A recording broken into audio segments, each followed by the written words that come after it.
News Talk 610 CKTB. Online at 610cktb.com. Join the conversation. This is Tim Dennis in the Morning. We are in the midst of our Help Kids Shine campaign for the Niagara Children's Center. If you haven't had a moment to help out the Children's Center, today would be a perfect day to do it. We've just passed Mother's Day. We've just celebrated families in a lot of ways. And we're going to tell a story right now about a young lady I had the pleasure and the honor of meeting a couple of weeks ago at the kickoff of our campaign. She is one of our ambassadors that we are focusing on with our campaign. Her name is Danika. Her mother, Rhonda Coruscully, is with me this morning. Hello, Rhonda. Good morning, Tim. Thanks for having me on this morning. When I met Danika, and what a sweetheart, and then I'm reading the story that you sent and that we have talked about. It's a story that you've had so many ups and then downs and then ups and then downs and then back up to the ups again. It's got to be incredibly tough on a family like this.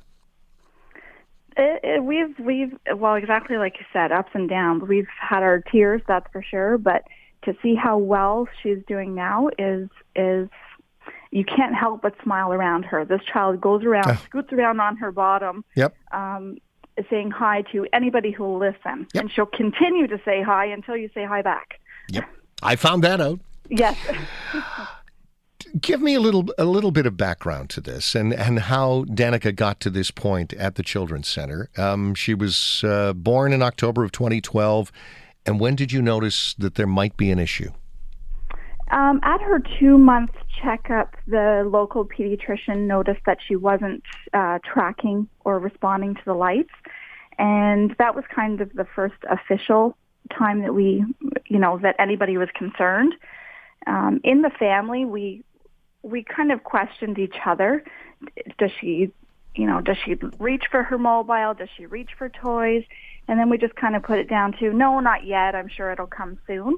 But the pediatrician kind of alerted us. And then they sent us within a couple of days. We went to McMaster, and the doctor there said that she was not responding to light. And because she was so young, they couldn't really say what was wrong. Her eyes looked healthy. They looked to be normal. And come back in a couple of months and we'll reassess. So they sent us home saying, we'll see you later and we'll check in and just watch her. If anything changes, let us know. So and this was a form of infant epilepsy, right? Well, at that point we didn't realize that actually. So she was born in October, so this is kind of late November that this happened. December, I guess. And then it was Christmas time, so we piled every light on the tree. We tried everything we could to try and see if she would respond to something. It was a tough Christmas. Mm-hmm. And then as we're watching her, waiting to see if she'll respond to any light, we kind of paid closer attention to her body. And she was doing these twitches, these baby twitches, and that's, until this point, we thought that's what they were. And we videotaped them with our phones, and we took them to the pediatrician and kind of, debated back and forth. Is it something? Is it isn't? Maybe it is, maybe it isn't. And then finally we decided, you know what, if they send us home from McMaster and tell us we're crazy, then so be it, but we're going. And this was kind of the beginning of January. We finally said, enough's enough, let's get this checked. And they admitted her that night. We were there by the Wednesday at 10 a.m., and by 2 o'clock in the afternoon, she had had her first EEG. By that evening, she had had her first dose of medicine, and she was admitted, and they wanted her admitted right away. Wow. So that she was, because an inpatient gets an MRI quicker than an outpatient. They wanted to see what was going on. So the vision was kind of the precursor to everything else, but not the major problem. And I looked through the story. I mean, as a parent, surgery, issues with brains. It must have been for you as a family, not to mention Danika, who's having to go through all of this, just mind-boggling. How is she doing now, and what is she doing now? Well, January 8th, 2015, that was her hemiversary. So the surgery they did at Sick Kids was they disconnected the left side of her brain. Before she had her surgery, she was on 4 different types of medications.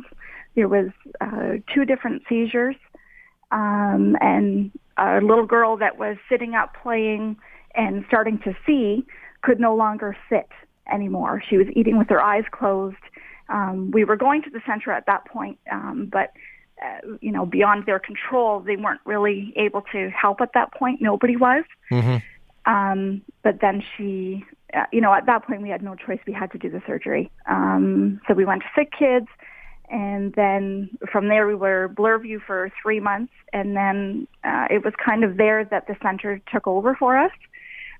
We did a conference call for Blurview, with Blurview and Niagara Children's Center, and the therapist and the social worker, everybody was online saying, okay, you guys have been away from home for 3 months. It's time for you to come home. We can help you locally. So we were terrified. Danica was having therapies every day. And then we were going down to, in my mind, what I heard was once a week. But that's actually not at all what happened. We came home and she had therapy twice a week with the center, but then there was also a walker group, a play group, there was swim time. They have a snoozlin room that's, once you're trained on it, you just make an appointment and you use it at your leisure. The Children's Center allowed us to come home and feel comfortable and has helped Danica do absolutely amazing. She can walk holding onto your hands. She has a pediatric walker that she does pretty good in. She gets tired quickly, but she does really good. She sings. She tries to say everything, a little muffled, her words. Yep.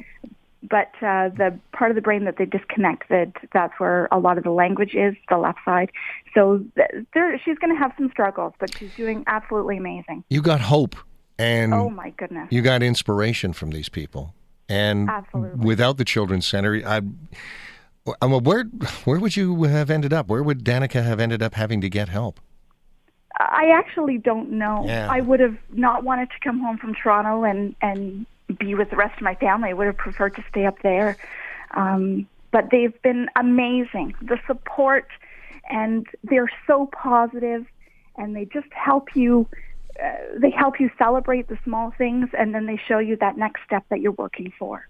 They're an amazing support system for the child and for the families. Rhonda, thanks for being with me this morning. What a great job. Thank you. Thank you very much. Rhonda Corus-Colley is the mother of Danica. Such a sweetheart. If you want to help, make sure that other families have a place to bring these children, to bring the families together and to come home and not have to spend every last cent in their savings and their retirement accounts to go elsewhere. You can help. You can call 688-3550. That's 688-3550 with a one-time donation. You can go to helpkidsshine.ca, or you can text the word kids to 20222 right now. And the easiest way to help, go to our website and it'll give you all the details at 610cktb.com.